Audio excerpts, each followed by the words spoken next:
Бәріңізге сәлем. Менің YouTube арнама қош келдіңіздер. Бүгін сіздермен осындай оңай жасалатын өте дәмді азық-түлікті аз қажет ететін муравейник десертін жасайтын боламыз. Бұл біздің отбасымыздың сүйіп жейтін десерттерінің бірі. Ал бастайық. Ең алдымен сары майымызды осылай ертіп аламыз аз отта. Үстіне қантымызды саламыз. Шанышқымен араластырып, ертіп алғаннан кейін үстіне жұмыртқамызды салып, нан қопсытқышы мен ванилинді саламыз. Араластырғаннан кейін үстіне електен өткен ұнымызды салып, жұмсақ қамыр илейтін боламыз. Қамырымызды қолымызбен көп илемейміз. Бұл жерде бізде песочный қамыр сияқты шығу керек болады. Сол үшін көп илеудің қажеті жоқ. Осындай болу керек. Дайын қамырымызды 4-5 бөлікке бөлеміз. 4-5 бөлікке не үшін бөліп жатырмыз? Біріншіден тез қату үшін мұздатқышта, және жаңағы күштен өткізгенде қолымызға ыңғайлы болу үшін. Илеген қамырымызды мұздатқышқа 30-40 минутқа жібереміз. Енді мұздатылған қамырымызды осылай күштің көзінен өткізіп аламыз. Мен майда көзінен өткіземін, сіздер қалауларыңызша ірі көзінен өткізсеңіздер де болады. Міне 180 градуста 10-15 минутта піседі. Осы бірінші қамырымыз піскенше, екінші пергаментқа осылай күштен өткізіп дайындап қойсаңыздар болады. Және барлық қамырды пісірмей қалғанын осылай салфанға салып, 2 айға шейін мұздатқышта сақтауларыңызға да болады. Керек кезде қамырды алып, күштен өткізіп, осылай пісіріп алсаңыздар өте жақсы. Қонақ келер кезде кішкене болса да уақыттарыңызды үнемдейсіздер. Енді муравейникті жинақтайық, бәрін жинайық.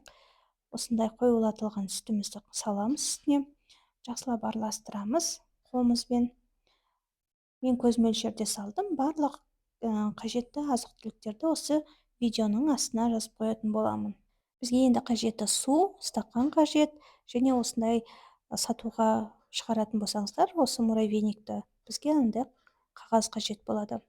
Стақанды сулап аламыз, осылай нығыздап саламыз. 1-2 алақанға ұрған кезде осылай түседі. Бұл жерде стақанды сулап отыруды ұмытпаймыз, сол кезде муравейниктер тез түсетін болады.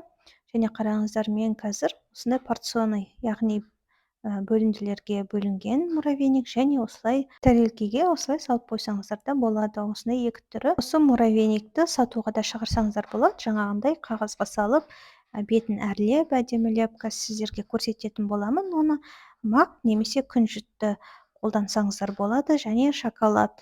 Шоколадымызды кондитерлік қапқа салып, үстіне қайнап тұрған ыстық суымызды құйып, ертіп аламыз. Еріген шоколадпен жаңағы осы муравейниктеріміздің үстін әдемілеп сәндеп шығамыз. Осылай сыртын сүртіп алыңыздар. Енді кондитерлік қаптың ұшын ғана кесіп алып тастайсыздар.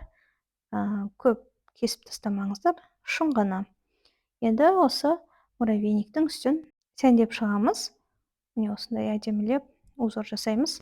Егер сіздер сатуға шығаратын болсаңыздар, осы муравейниктің үстіне ғана көбірек шоколадты сеуіп шығыңыздар, немесе осылай узор ғана жасайсыздар. Мен қазір осылай макпен сеуіп шығам үстіне, әсемдік беру үшін. Күнжіт сепсеңіздер де болады. Егер де сіздер күнжітті табаға, ыстық отқа қойып, күнжітті бір қуырып, майсыз қуырып алып, осы муравейниктің жаңа қамырына қоюлатылған сүтті құймай тұрып, салып араластырып алып, қоюлатылған сүтті салып, бірге араластырсаңыздар, өте керемет дәм береді. Солай да жасап көріңіздер. Енді қараңыздар, өте әдемі болды.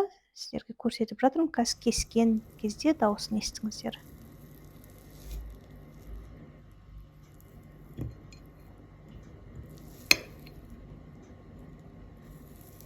Сіздермен болған мен Майра. Келесі видеода кездескенше, видеоны соңына дейін көргендеріңізге рахмет. Достарыңызбен бөлісуді, пікір қалдыруды, лайк басуды ұмытпаңыздар. Сау болыңыздар.